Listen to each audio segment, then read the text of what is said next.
Hello, friends. Well, I just made a video on my phone, and then I got a phone call, and it promptly stopped it in the middle of the entire recording.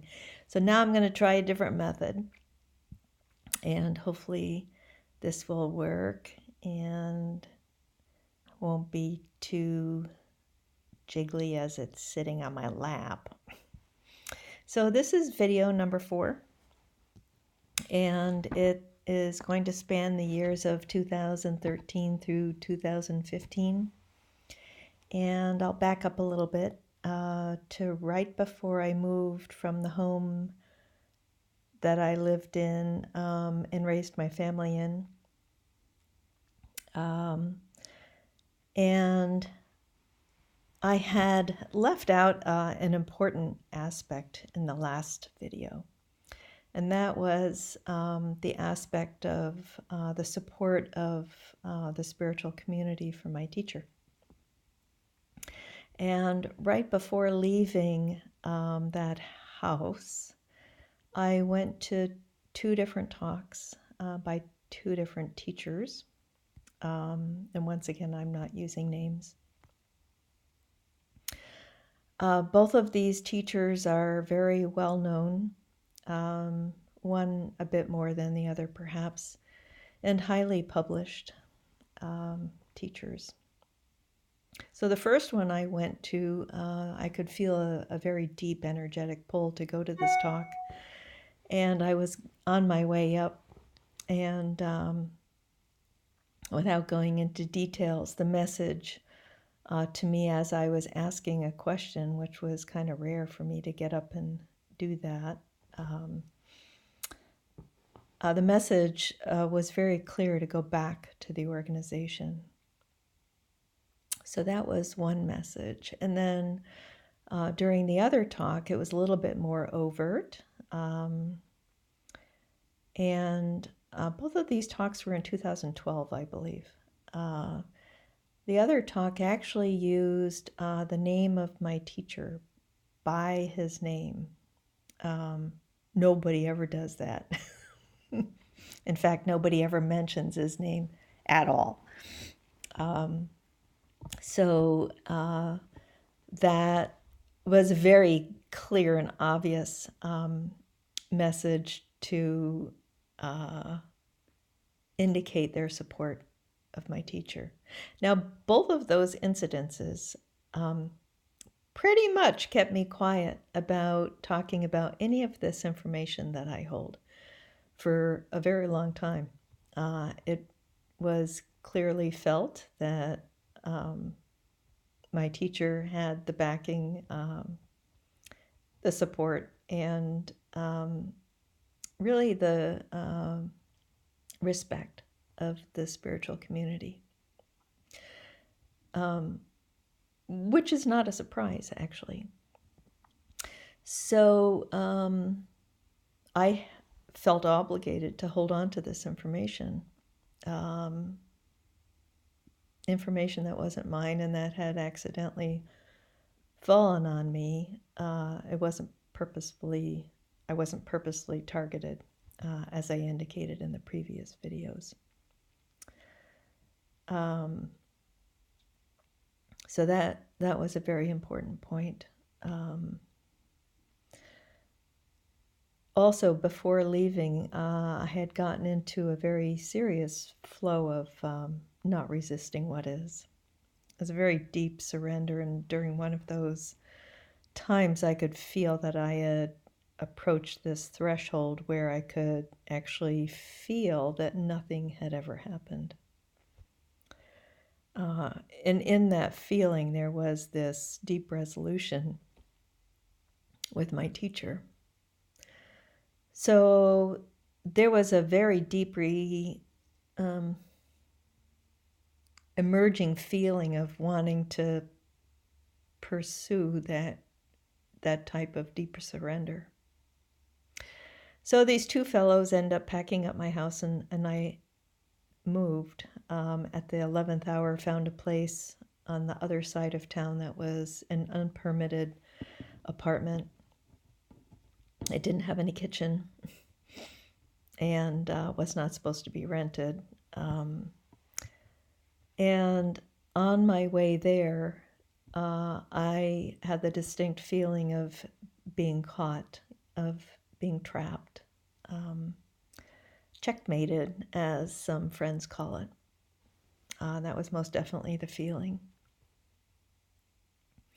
And shortly after getting there, and still in the swing of, to the best that I could, of not resisting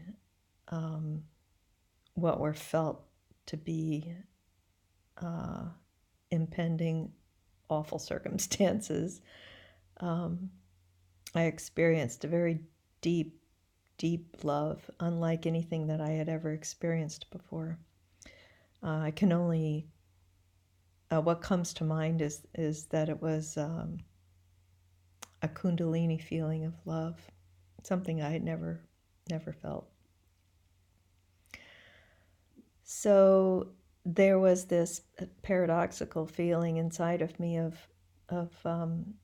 really always wanting to pursue that path, and yet also holding something that was clearly really not mine to hold. So I entered these 2 years of what the partner of my now deceased father, who's still with this organization, told me that they actually called it compression.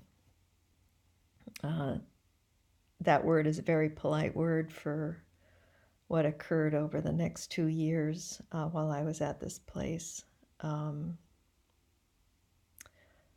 And where I experienced the darker aspects of an extreme misuse of siddis. As I had mentioned in earlier videos, from day one, I had always experienced the very benevolent aspects of siddha powers. And now that I was holding information, those siddha powers turned very malevolent. Is that how you pronounce it? You get the meaning. Some dark stuff.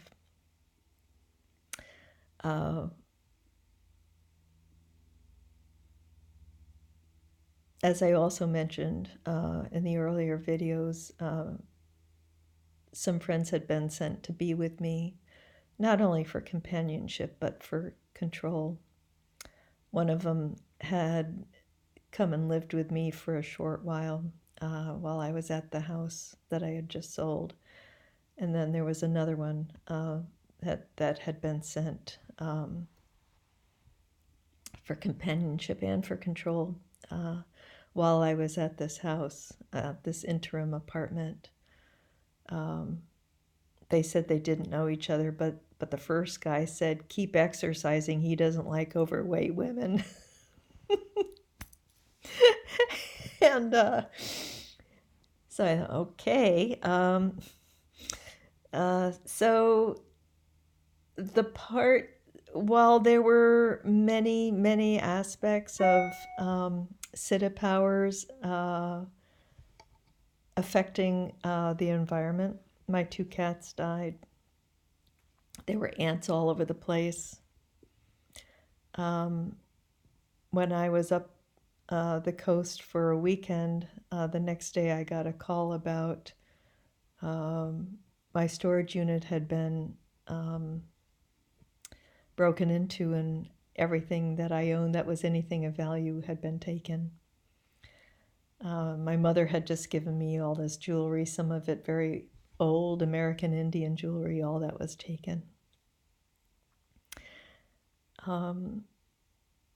About 9 or 10 signed Robert Frost books were taken. My father used to live down the street in Marlborough, Vermont from Robert Frost, and actually inside one of those books there was an unpublished poem from Frost to my father, who had done some woodcuts for his publications. So those were all taken, as were some silver flatware. of my grandmother's. So it was a time when everything was stripped away. But that's nothing compared to what happened one morning as I was in the kitchen making some breakfast, so-called kitchen. All of a sudden, in the right-hand side of my brain, I could feel this deep disturbance energy. And like I mentioned in the earlier videos, the scent of this siddha power and the recognition of the source of it was always very apparent to me, and beyond a shadow of a doubt. So this disturbance energy went on for about 7 or 10 minutes or so, and I didn't know what it was for, and it was literally strong. I was stumbling around the kitchen. And the source was unmistakable. So that ends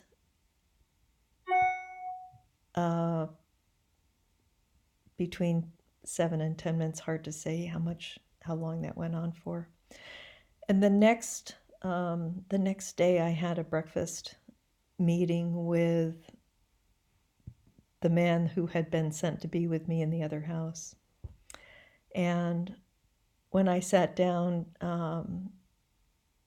at the table in this restaurant with him, he looked at me, and it was obvious he knew exactly what had happened the day before with this brain stuff that later was called a sycophant by a clairvoyant energy healer, psychic type. Additionally, 2 or 3 people independently pointed this out to me and told me what it was.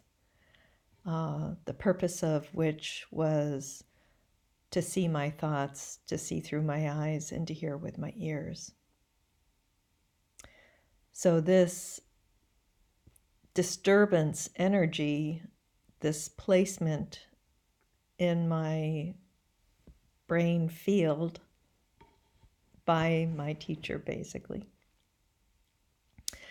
was a violation and an extreme internal surveillance in addition to the external surveillances that had always gone on at my previous home, at this apartment, and the apartment after that. And ultimately, one of the primary reasons for my leaving the area and moving to Portland.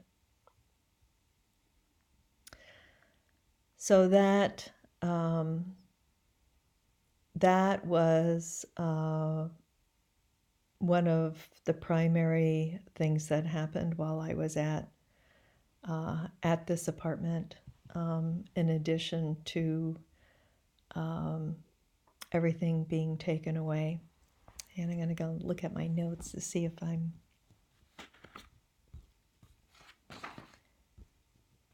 missing something.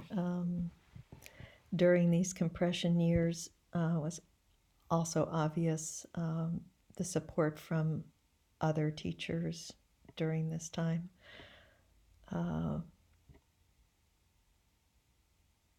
It became apparent, though, after some time that even after, I've already been to 50 million satsangs, that there was not going to be any additional talk that was going to ever address an issue like this.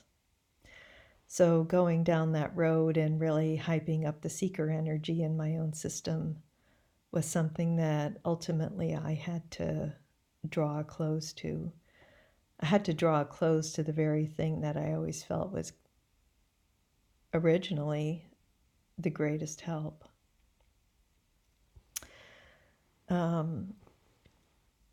There were also very sweet helps. One was from a local teacher who had been with me in the previous home. She brought over a few chairs to sit on, encouraged me to get a mattress to lie on instead of sleeping on the floor. And it became apparent to me that being in this unpermitted apartment was going to be longer than just a few month stint. And it ended up to be 2 years. But it was not until I ended up moving out of this apartment into the next apartment that I learned from independent sources exactly what had happened that day with that sycophant that had been placed in my brain. Not only 3 independent sources pointed it out, but so did a couple MRIs, which really flummoxed the readers of that film. I mean, they kept looking at this thinking, what is that? You know? And I took one look at this black spot in my brain and knew exactly what it was. It was kind of like fried wires in an electromagnetic system, basically, of some kind, you know. So that will be revealed in greater depth in video number 5, as will some very honestly life-saving messages from Spirit about what had been placed in my auric field. Shadow, they call it. That can't be seen with human eyes. So that message was something that was really a final straw for me. I didn't know where else to turn. And what also gave me the strength to come forth and finally start talking about this information and about how what a local author calls a Wetiko virus. In this case, a virus of deception that once it begins, it has to be maintained. And in this case, as I saw, it was being maintained not only by spiritual titans, but maintained in a very wider sense amongst the spiritual community that I had come to know and love, primarily on Facebook, but who were maintaining this deception framework, with the exception of a few slip-ups, enough to show me that that's exactly what was going on. And so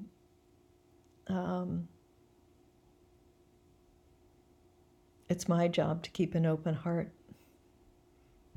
around knowing when people are being less than honest with me, and wanting finally to release this information and to give a little bit broader understanding of what can go on in some high-level occult powers, inclusive of violations of other people's auric field, which they would never know about unless it was pointed out.